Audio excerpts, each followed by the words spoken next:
पिछले क्लास में आप केंद्रीय मंत्रिपरिषद वाला टॉपिक पूरी तरीके से समाप्त कर चुके हैं और जब मैं आपको केंद्रीय मंत्रिपरिषद के बारे में पढ़ा रहा था तो मैंने आपसे कहा था कि क्यों ना एक ऐसा वीडियो बनाया जाए जो मंत्रिपरिषद एवं मंत्रिमंडल के अंतरों से संबंधित हो, क्योंकि जो भी नए कैंडिडेट्स आते हैं वो कभी कभी मंत्रिपरिषद एवं मंत्रिमंडल को लेकर के कन्फ्यूज हो जाते हैं।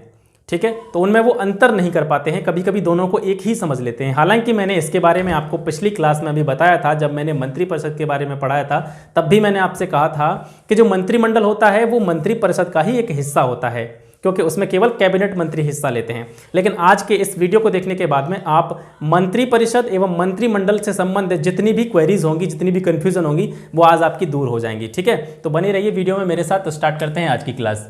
मंत्रिपरिषद के बारे में बात करें तो मंत्रिपरिषद जो होता है मंत्रियों का एक बड़ा निकाय होता है और इसमें मंत्रियों की संख्या 60 से 70 हो सकती है।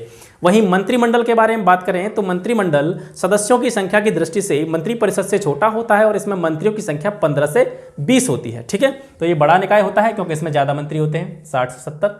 ये छोटा निकाय है, इसमें मंत्रियों की संख्या 15 से 20 होती है। वहीं मंत्रिपरिषद के बारे में बात करें तो इसमें मंत्रियों की 3 श्रेणियां होती हैं, 3 कैटेगरीज होती है मंत्री की। कौन कौन सी? कैबिनेट मंत्री, राज्य मंत्री और उपमंत्री। 3 तरह के मंत्रियों से मिलकर के मंत्रिपरिषद बनता है, कैबिनेट मंत्री, राज्य मंत्री और उपमंत्री। वहीं मंत्रिमंडल के बारे में बात करें तो मंत्रिमंडल में केवल कैबिनेट मंत्री होते हैं, केवल कैबिनेट मंत्री होते हैं। और जो मंत्रिमंडल है ये क्या है? मंत्रिपरिषद का एक भाग है। आप इसी से समझ सकते हैं भाग कैसे है, क्योंकि मंत्रिपरिषद किस किस चीज को मिला के बनना है? कैबिनेट मंत्री, राज्य मंत्री और उपमंत्री। और मंत्रिमंडल में आ रहे हैं केवल कैबिनेट मंत्री। कैबिनेट मंत्री इसमें भी तो थे, मंत्रिपरिषद में भी तो थे कैबिनेट मंत्री, तो इसमें केवल कैबिनेट मंत्री हैं। तो इसका अर्थ ये हुआ कि मंत्रिपरिषद से ही निकाल कर बनाया गया है। मंत्रिमंडल जो है मंत्रिपरिषद का ही एक हिस्सा होता है, मंत्रिपरिषद का ही एक भाग होता है।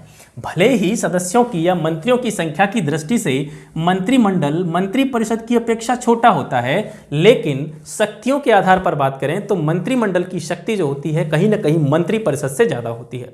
ठीक है, मंत्रिपरिषद के जितने कार्य होते हैं वो कहीं ना कहीं मंत्रिमंडल की सजेस्ट करने पर ही, मंत्रिमंडल द्वारा सुझाव देने पर ही ये कार्य संपादित करते हैं। जो होती है इसे सभी शक्तियां प्राप्त हैं लेकिन कागजों में। वहीं मंत्रिपरिषद की शक्तियों का वास्तविक प्रयोग कौन करता है? मंत्रिमंडल।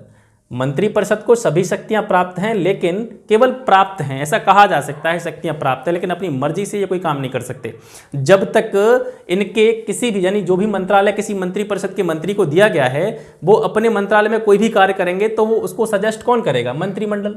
मंत्रिमंडल की बैठक में उनके कार्यों की समीक्षा की जाएगी, उनके कार्यों का एक प्लान बनाया जाएगा, कार्य योजना तैयार की जाएगी, तब जाकर के जो मंत्रिपरिषद के मंत्री होते हैं उन्हें जो है लागू कर पाएंगे अपने क्षेत्र में। ठीक है, तो इसके बारे में कहा जा सकता है कि मंत्रिपरिषद को सभी शक्तियां प्राप्त हैं लेकिन इनकी वास्तविक शक्तियों का प्रयोग मंत्रिमंडल ही करता है। इसके अलावा मंत्रिपरिषद जो होती है, मंत्रिपरिषद के कार्यों का निर्धारण, ये कार्य किस तरीके से करेंगे, कौन कौन सा कार्य करना है, किस स्तर पर जाके इन्हें कार्य करना है, इनका निर्धारण कौन करता है? ये स्वयं नहीं करते, ये स्वयं नहीं करते। इनके कार्यों का निर्धारण भी मंत्रिमंडल के द्वारा किया जाता है। मंत्रिपरिषद के कार्यों का निर्धारण मंत्रिमंडल के द्वारा किया जाता है। ठीक है, और मंत्रिमंडल का कार्य क्या है कि मंत्रिपरिषद को राजनैतिक निर्णय लेकर, मंत्रिपरिषद को राजनैतिक निर्णय लेकर निर्देश देना, राजनीतिक रूप से, पॉलिटिकल रूप से कोई डिसीजन लेना, फिर उसके बाद में मंत्रिपरिषद को निर्देश देना कि भैया कार्य को इस तरीके से कीजिए। ठीक है, ये अपनी तरफ से, अपनी तरह से, अपनी समझ के आधार पर कोई भी कार्य नहीं कर सकते हैं। ये जो भी कार्य करेंगे अपने विभाग में, उसके लिए इन्हें सहायता लेनी पड़ेगी मंत्रिमंडल की। ठीक है, तो मंत्रिपरिषद को राजनीतिक निर्णय लेकर निर्देश देती है कौन? मंत्रिमंडल।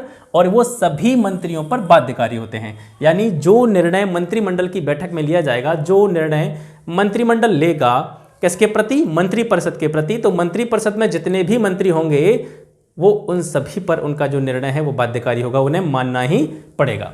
आगे बढ़ते हैं। मंत्रिमंडल के निर्णयों को लागू करने का कार्य किसका होता है? मंत्रिपरिषद का। जो मंत्रिपरिषद जो होती है किसके निर्णयों को लागू करती है? जिसके बारे में अभी आपको तुरंत बता रहा था कि जो निर्णय मंत्रिमंडल द्वारा लिए जाएंगे उन्हीं को लागू करती है मंत्रिपरिषद। मंत्रिपरिषद अपने क्षेत्र में कौन से निर्णय लागू करती है? जो मंत्रिमंडल द्वारा लिए गए होंगे, मंत्रिमंडल द्वारा जो निर्दिष्ट किए गए होंगे उन्हीं निर्णयों को मंत्रिपरिषद जो है लागू करती है। अब मंत्रिमंडल का कार्य क्या हो जाता है? मंत्रिमंडल ने इसको क्या दे दिया? निर्णय लेकर के निर्देश दे दिया कार्य करने का। अब मंत्रिमंडल क्या करेगा? मंत्रिमंडल क्या करेगा कि मंत्रिपरिषद द्वारा अपने निर्णयों के अनुपालन की देखरेख करेगा।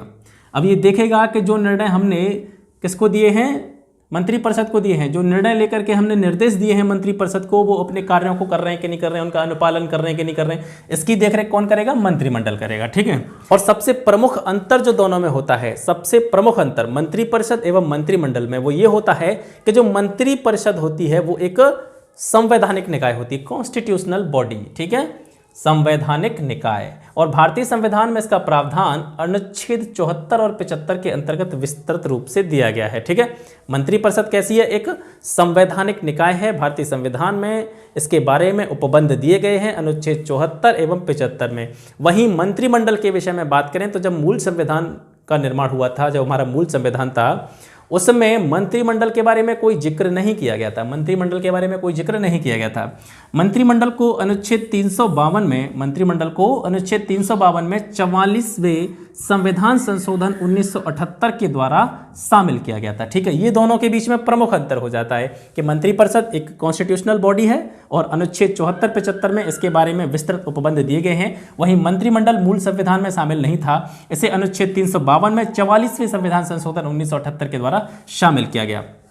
वहीं लोकसभा के प्रति सामूहिक उत्तरदायित्व होता है मंत्रिपरिषद का। मंत्रिपरिषद का सामूहिक रूप से उत्तरदायित्व किसके प्रति होता है?